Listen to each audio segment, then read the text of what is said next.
Hello and welcome to the Game Changer series supported by Business Crowd for Global Entrepreneurship Week 2016. My name is Laura Morrison and today I'll be speaking with Anthony Ogley about Effortless Enterprise.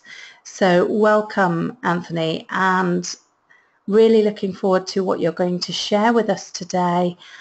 And if you'd like to just tell us a little bit, after you share your presentation with us, a little bit about your entrepreneurial journey, and really looking forward to listening now. So we'll move to your first slide.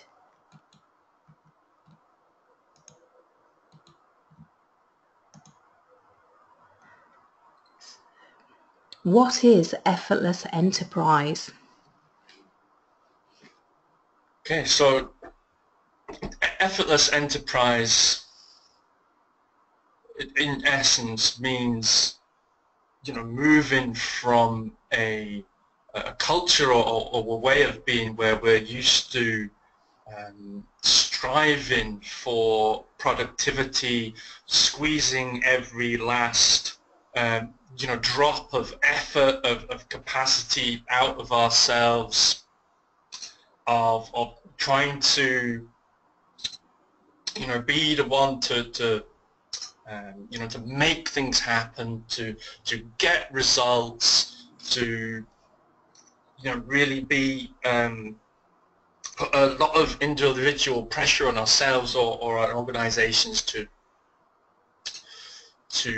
force, to push, to try and control different situations or exert control over our employees or over ourselves, or over our emotions. And becoming effortless really is a process of seeing ourselves as more than machines to produce the most out of, and being able to find ways to relax more, so we come more into alignment, more into and more able to be more authentically ourselves, and in that way we can discover and really live in a more meaningful way our own personal values, and bring those to shape our organizations, to build our teams around the unique strengths and gifts of the people that make up the team, to make up the organization. And because that, now we're looking at a world, a society where trust is one of the most important aspects of doing business. We've all now got various degrees of awareness of marketing, so we know we like to do business with people that we know, we like, and we trust.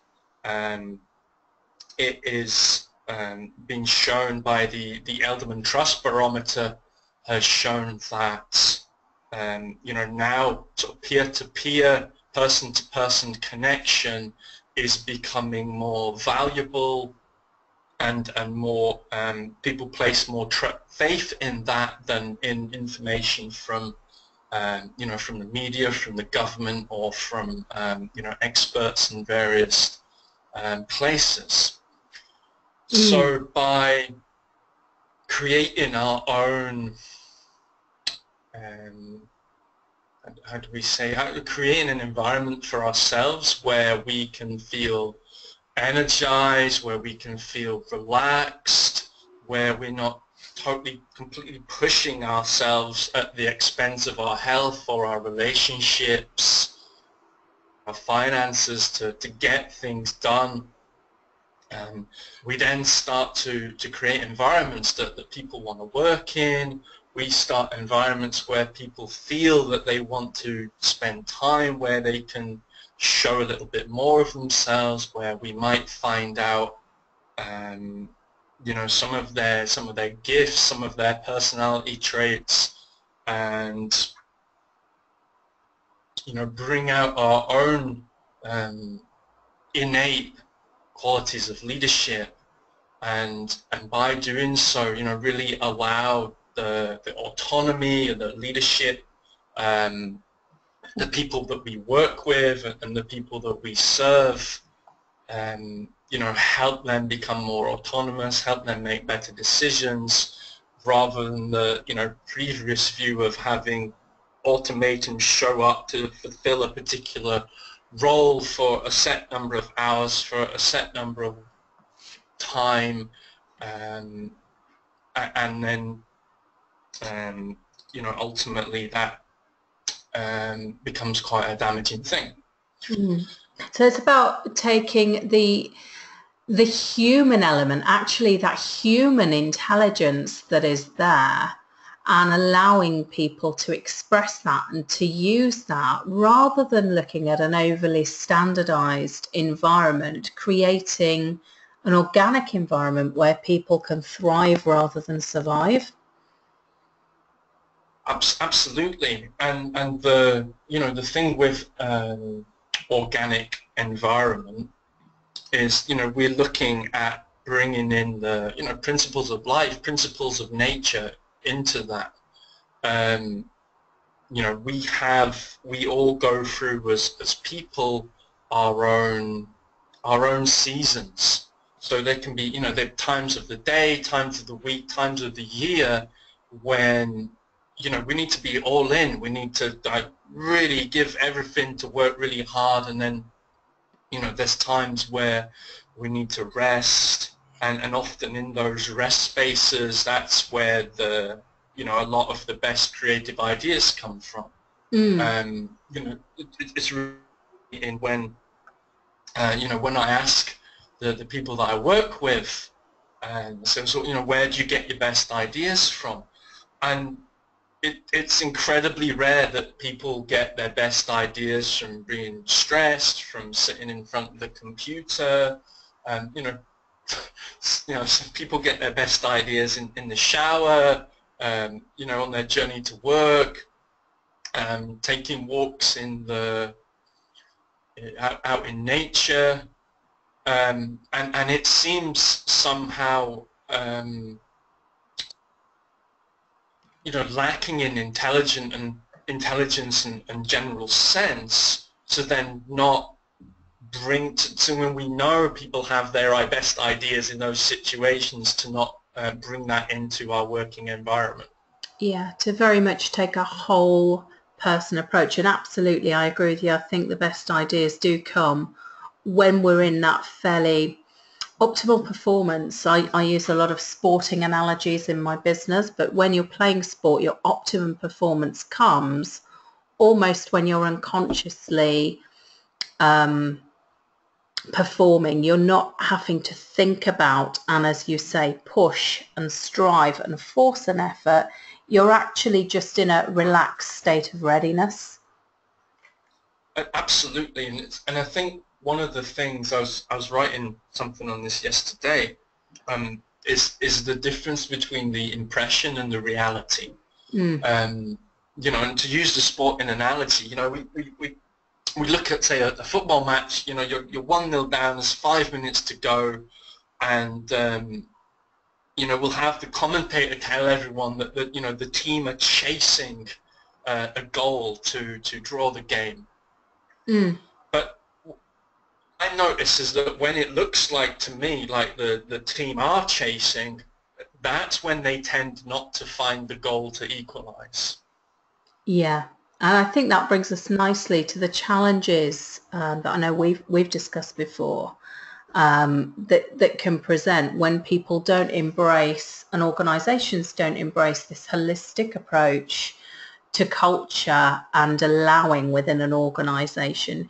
Do you just want to talk us through some of those challenges and how you see those manifest with your clients? Yeah, sure. So one of the major issues is that we over-identify with our position or our role or our business. So what I mean by that is, it can be very difficult if you're in a position of leadership to then not see yourself as like, I am the leader, therefore it's all on me and I'm completely responsible, and I'm the one carrying the can, I'm responsible for the results of the organization. And while that might be true, you're still a person, and it can be really easy to lose your sense of self, your sense of connection with who you are, and get wrapped up with your position or your role or with the business, to think that if something happens with the business, some kind of unexpected, out of control event could happen that means your business might have to fold. Well, that doesn't necessarily have to reflect on you, and from a most holistic and connected sense, there's no way that can actually impact on who you are. To give a sort of make that kind of real, I was talking with a client recently, and they were making excellent money in their business, and they kind of said that they were having a lot of fears around money, a lot of worries. They wake up in the morning, sometimes in cold sweats. What happens if somebody steals all the money? What happens if the money goes away? And we just had a conversation. I said, well, what did you do when you didn't have any money when you started all these businesses? It's like, oh, well, I relied on my initiative and that kind of thing. So we forget when we get over-identified with our position or the business, we forget that if the business goes wrong, if something happens or we lose a position, that the creativity comes from with us to create, to make something new again. Yeah, so understanding what we have innately as our innate talents is not something that can ever really be taken away from us. That is so much who we are. And I think you're right, a lot of people can get into this state where I suppose it comes from the sales cultures going back several years ago, where the phrase used to be, you live or die by your results. And actually, in business, it's business. It's not often is it about life or death. Yeah, and so your role, your business itself may does live or by its results. Obviously, if you don't have enough cash, you don't have the financial viability, then your business isn't going to survive, let alone grow and thrive. But that business isn't you. And I often find when people are able to step back from seeing their business as themselves or their role as themselves, well, that then gives space to see and come up with the creative solutions that are needed to help solve the problems and challenges in the business. And I think that's a really important point. I mean, one of the things I often discuss with my clients is for them to understand, a business, by its very definition, the body corporate, it has a separate legal and embodied identity to that of the individual. What I often see is business owners who may even be restricting the growth of the business because they're not allowing the business itself to take on that life of its own and flourish, particularly where it's somebody who started a business from the get-go. Yeah, absolutely. And that's where we could talk about taking the problems and the issues personally, because what I find in that situation, talking with business owners, and I guess you find the same thing, that there's often a challenge of being able and willing to trust other people enough to take on roles in the business so that it can start growing. Exactly. And then the last piece of that is the difference between knowing that and knowing that. So I might speak to a client and they'll come to me and they know that they need to build a team who they can learn to trust and have a good connection with and build a relationship, who've got skills and abilities. They know they need to do that. But knowing these things as ideas, knowing it intellectually, and then having a deep embodied, like, oh, I know, oh, I see it for myself, and I really feel and, come alive to the obvious fact that if I keep doing all of this by myself at the moment, that's going to really damage the business. And it is this really, one of the most important things is we have a culture of information and we know so much. And the difference is in actually knowing it at a deep enough level so we act on the things that we know rather than just know them.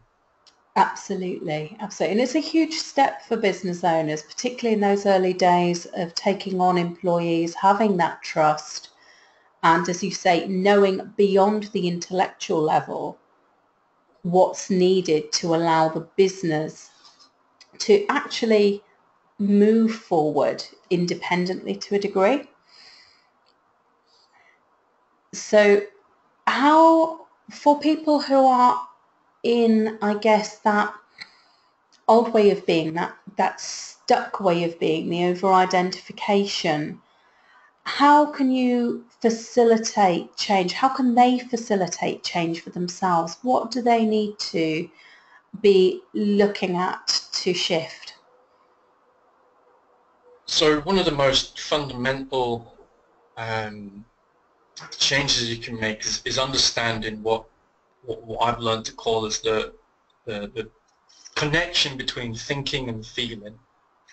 And what that means is, so if we're in this in a situation where you're you need to build a team, you need to trust other people, well, that can feel really scary. That can bring a lot of worry, a lot of discomfort, a lot of negative feelings can come around. And it's important to understand what those feelings are telling you, because we get caught up in a misunderstanding that those feelings are telling us something about what will happen if we build a team, if we let go of control, if we build relationships with other people or outsource some of the work. And all that's telling us about is that we've got some uncomfortable thinking going on.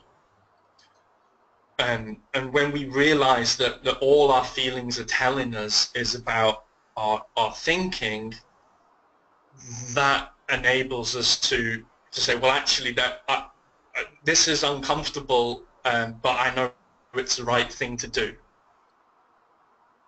And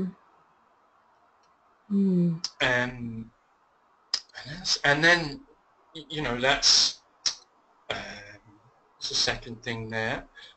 So turning potential into performance. So that's got a couple of aspects to it, which is, looking at if you're hiring people, when you're building a team, looking at what people's skills are, but also, people's potential to grow and develop and perform as people. So rather than hiring someone who's already like the finished article, it's look at people's capacity to build relationships, to grow more into themselves, to come on board with the, the vision and the mission of your organization. And then another way of, turning potential into performance is, really done a process of taking the time to reflect on, where your business is at and where it could be, and what's the potential of the organization, where could it be, and where are the places where, it's being blocked or damned, that ability to get into flow, to perform at a higher level is being, blocked or cut off. Yeah, I think one of the things as well that underlies that is often people's fear of change. And I say this not just with smaller enterprises, but also in larger organisations, bigger corporates. Even though there might be thousands and thousands of people fear change. They fear movement within that business. Now, as we know, flow requires movement. Therefore, I think leaders who are going to allow a business to flourish need to be also looking at where that potential is to allow it to grow, but also then what begins to fill that vacuum as you allow somebody to move forward and grow within the business. Where can that opportunity be created for other things to come in? And the same with products and services. As we develop new products and services, what can we let go of which might no longer be the right fit for our marketplace? It's about a constant evolution within a business. Absolutely, and the first thing that is as well is about it's about leadership to understand what the fear of change is a very large and quite all-encompassing thing. So understanding with the team or the organization, what is the fear that people have if something changes? So, are people, scared that they might lose their job or their role, or there's a sense of security, and helping people to sort of understand, the greatest thing that you can do as a leader in your organization is, understand your people's motivations, desires, and fears, so you can pull them along the process of evolution, help them understand why you're making certain changes, what the the challenges are of being in that kind of vacuum, because while empty space is the place where new things grow, for most people, myself included, often entering into that empty space of chaos, it's not comfortable. And people often need to be led into that space to help them feel safe or connect with their own innate sense of security, to know that whatever change happens in the organization, they're going to be okay. And we don't always realize, we know it, but we don't always realize it at a deep embodied level. Yeah, it's that ability to kind of sit, when there's transformation, to kind of sit with turbulence, to sit with that uncertainty. Yeah, absolutely, and to be okay with that, and to know, and that's part of the science of going into flow states, or in one capacity, is this ability to feel anxiety, to feel what we call fear, and learn not to go into this state of freeze, flight, or flight, because being able to sort of ride that wave and ride that emotion then gives us that shot of dopamine, gives us that energy that takes us into high performance, where we start generating the ideas that move the evolution of our organization or our team forward. Yeah, that ability to acknowledge, I think, is what I'm hearing is so important. And also for the people, if you're the leader, for the people around you, to acknowledge what's happening for them, but to kind of hold that space where things can be stabilized, where it's okay, it's emergent, it's new, but it's okay. And if you can, as a leader, inspire that trust in the people who are working with you, and also encourage your teams to inspire it in each other. Because I find in a team environment, when you've got a really strong team, everybody is not just looking to the leader. It's a much stronger organism, because you have that flow of communications in all directions and that trust in all directions. Yeah. Well, it is often said, and I wholeheartely agree with this, that the greatest leaders are the ones that help other leaders emerge. And if the best organizations are the ones that have people in roles who are all taking leadership positions and collaborating with each other, because you can generate so many more ideas. You have so much more capacity when you've got 5 people all performing at a high level, rather than one person who's driving 4 people to step up. Absolutely. And I think people don't need to be driven. People, when motivation is true motivation, I sometimes, when people say, I need to motivate this team, correct them, because one person cannot motivate another. Motivation comes very much from within. We can create the conditions for somebody to be motivated, but what we cannot do is force that motivation upon them. Absolutely, that's a really beautiful distinction, and so I'm going to segue smoothly into increased productivity, and one of the things is, again, it's this distinction, is that you can create the conditions for productivity to happen. You can create conditions where people feel inspired to show up and give all they've got, in their work. And as a very as a great talk yesterday, it's just the world's greatest cult at the moment is the cult of productivity. We're all like, how can we squeeze more work out of less people in less time to get more stuff done? And the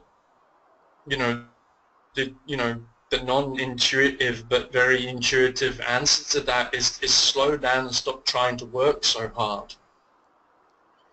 Because it's absolutely correct, though, isn't it? It's the paradox that when you step back, and it's not the cult of busy,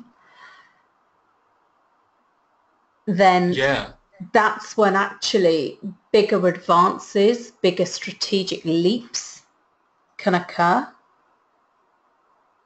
Absolutely, and so that's that's when you get creativity, and I've got insight there, because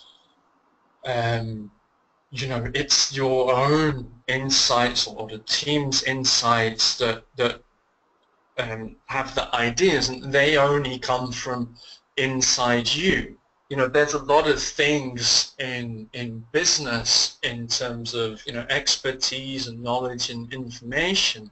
There's a lot of things that you can learn, and one of the dangers is in that there's so many experts and mentors and people with information and ideas and strategies and systems to implement, that it can take you away from connecting with your own inner wisdom, your own insights of, what you need to do and the ideas and the practices and systems that you need to implement for your company, because you know that, or in your team, you know that better than anyone outside.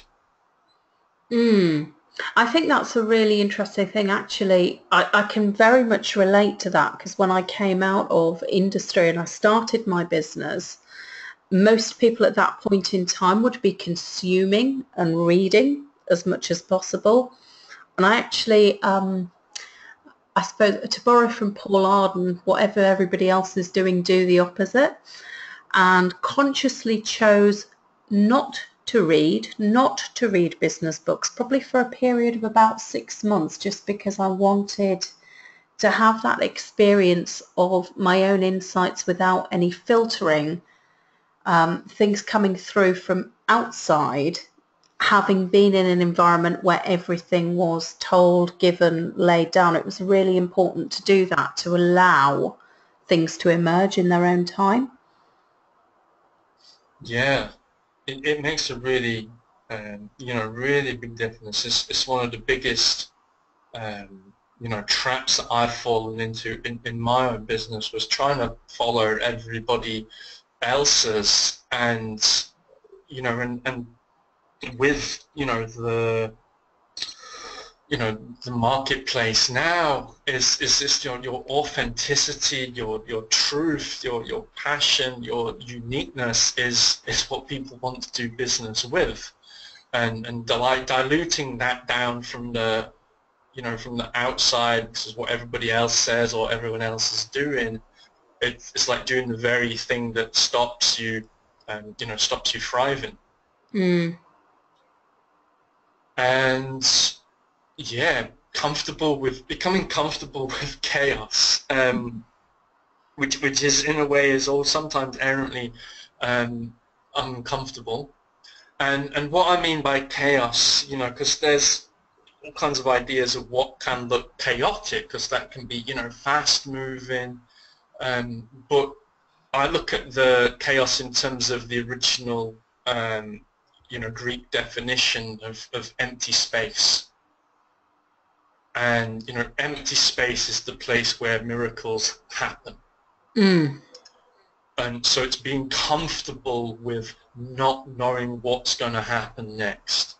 Being able to be comfortable with, we know we're in a situation, we know we need to find a solution, but instead of trying to, solve that problem from a level of intellect, we are going to stay in the, with the information in the feeling, with the information in the moment, and allow a solution to emerge. Mm. Mm. Yeah. And I think when that can be allowed, sometimes the outcomes that are achieved are often beyond what the initial expectation was, when people are able to engage with that spirit of openness, that spirit of trust that you talked about. That is actually when, I've seen it so many times in business where, a customer relationship, you think that something's going to happen at the other side of something, and actually in being comfortable with the chaos and the way in which, if you like, that chaotic period is managed through the way of being, actually a better outcome comes from that. Yeah, totally. Because of the Totally. way And individuals are looking at the challenge quite often. yeah, and that really leads well into, engagement and inspiration. We've got a situation in, particularly in Britain and America and other, industrialized countries, and who knows what that's like in other countries where, 50% of the workforce don't like their jobs. And, so, if you are helping to bring out the people in your team and your customers, and they're engaged and inspired. You know, and it said, you know, people come for results, but what they'll stay for, what they'll talk about is the experience. And I loved, I think there's a friend of mine, Dax Moy, who's a great coach, and you know, he said something about, you know, we think that it's all about results, but that's completely not true, because if you think about, you know, if you've got a damaged leg, well, you know, you could get sort of healing for that, or someone could just chop your leg off. You know, there's all sorts of ways you can get the same result. Some of them you'll like, and some of them that you won't. And just remembering that, you know, it's not just the product that people talk about, it's the experience of it. It's not just the service. It's not just that I helped, you know, one of my clients was spoken to yesterday, he's just been able to get the, you know, he's just been able to get the new deal that he's been wanting for some time with one of his customers. And it's not just that, it's just like we're sharing each other this stuff and telling each other jokes and sharing silly videos as part of the work that we're doing together. You know, that's what makes it engaging and inspiring. It's like, oh, and we get the results. Oh yeah, I should mention that.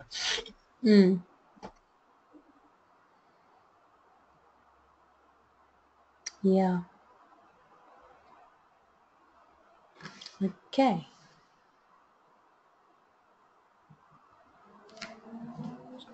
So if you want to pop on to the next, oh, there we go. Risk of not changing. So what are the risks of not moving to, I suppose, this model that you're proposing of this effortless, this different way of being in organizations? Well, you know, we know intellectually, at least, we can see if, you know, we're paying attention. We know that, you know, technology has been, you know, growing exponentially. We can see, like Richard Branson, there was, you know, articles on sustainability, you know, recently. We know that, you know, companies that aren't mission, that aren't purpose-led, that aren't engaging with this, you know, effortless enterprise, if you like, way of being, are gonna lose out financially and socially, you know, sometime between now and in the next 10 years. You know, we know that the business is the future. They're sustainable, they're sexy, they're continually evolving. They create, you know, high-performing teams that, you know, that don't just perform at a high level, but are, you know, like a joy and a pleasure to be engaged and involved in. You know, so the risks of not changing is that, you know, you're going to impact on your brand, your company, you know, financially and socially.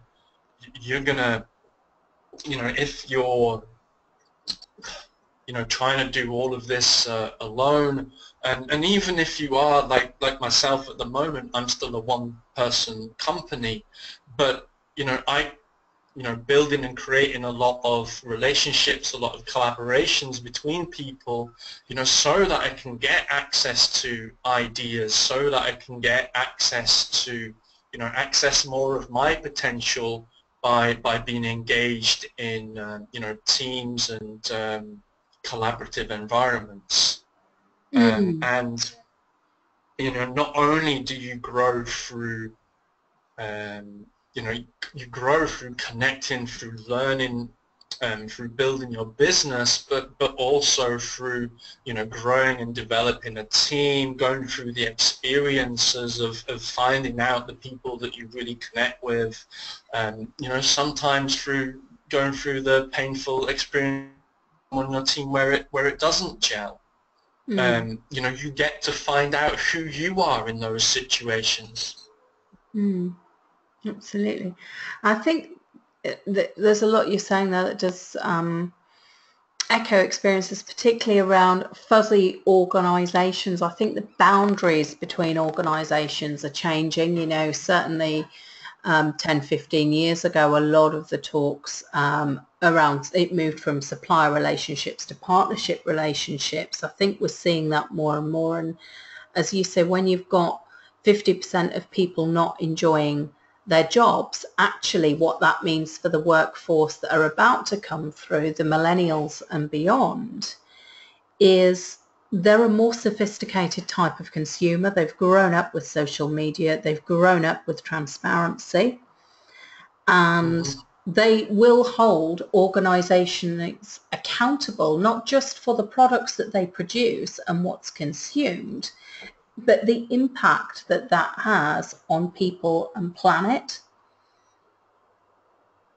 because that is what matters to that generation, and it should matter to all of us much more, I think, than we've seen maybe over the last 20 to 30 years in business. But I think that that tide is actually beginning to turn, possibly because of the ages of some of the people now who are moving from, if you like, middle management positions to more senior management positions in larger organisation, plus the maverick brands. Obviously, you quoted Branson there, the brands, and where we have this culture of the founder as figurehead now, where these people are able to have a very strong influence on what is happening within their businesses. Even if they're not doing everything, they have their finger on the pulse and they're very clear about what the brand values are in an organisation. Absolutely. And you know, back to the, you know, the report, the Edelman report on trust, is, you know, they find, and it is growing and growing and growing, that you know, more and more people believe and feel that the, you know, the place where the greatest social change is going to come from, the place where the greatest impact is possible, is from the world of business. And so people are there, you know, people are really expecting you know, businesses to change the world, businesses to play an increasingly active and not just vocal role in you know, in environmental change, in bringing forward sustainability, in supporting people to grow and develop personally and to access more of their creativity and their innate leadership, and, you know, and all of that kind of stuff. To take an active role in stewardship, and for that responsibility, I think in organisations that get it right, it's not the responsibility of a team of people sat within head office with CSR in the job title. It becomes something that's pervasive, that everybody within a culture does. Yeah, and you know, that must be you know, feel really alive and really inspiring. You know, imagine the difference when you go to work and you come home, even if you're you know, if you're cleaning the toilets in the office, but you're part of an organization that's connected to you know, creating social and environmental, you're creating a difference environmentally, you're going to feel a lot of pride in being involved with that. Absolutely, absolutely. So if we just move then, so proactive steps then that owners, and particularly owners that are inspired, or people at the beginning of their entrepreneurial journey, can take in creating these right environments. What would your recommendations be, Anthony? So the first recommendation is just to notice what's you know, what's touched you during the, you know, the time of this conversation. And you know, over the next few hours, few days, hopefully you're going to have some insights from this. You're going to have some ideas. Some of those are going to, really speak to you and really light you up, and then act on them, test them out, see how they land, see what impact they have. The second proactive step that's really important is to bridge the gap between your ideas, your values, and action. So one thing that I do is I'm really clear on my simple values of love, truth, connection, and then every week I sit down and just review the things that I've done in my business this week, the things that I've done in my life, and really check where am I acting in alignment with those values, and where am I not. Because there's always places where we're not. There's always room for improvement, and it's also wherever we are, that's okay. But the more that we become more authentic in terms of our acting on our values and in what we do in our businesses, in our service, the more alive, the more engaged we become in that, the more fully ourselves, the more the more trust we can build with our customers. Mm. Okay. And then the last one is to just to play. So if you have a small team, or if you're on your own and you know a few people, then take the biggest challenge in your business right now and either invite your whole team to solve it, or get some other business owners around and just have a day. Allow yourself to be creative, to be authentic, and see what ridiculous or sensible ideas you can come up with to solve whatever the biggest challenge in your business is at the moment. Because sometimes it's only by getting really ridiculous and really silly that the idea that's the real genius one, that's going to be incredibly effective, can emerge. Absolutely. Okay. And so that was a really insightful talk, and thank you very much for sharing that with us, Anthony. I'm sure that you're going to inspire lots of people who will be listening in to think differently about their businesses. What's the best way for people to reach out to you and get in touch if they'd like to find out more?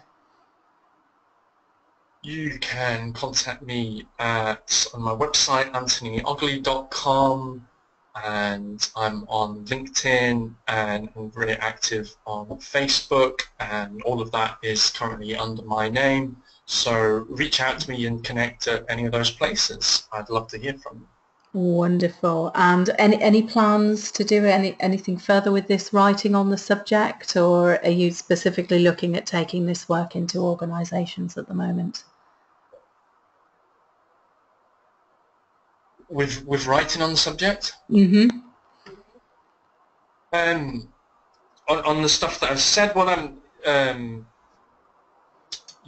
I'll be creating articles around these themes, and I'm currently building on an idea called the Paradigm Pioneers, which is about the the ways of being and the ways of action that I feel we need in order to create, and in order to see the the beautiful, prosperous world where we can all reach and live in our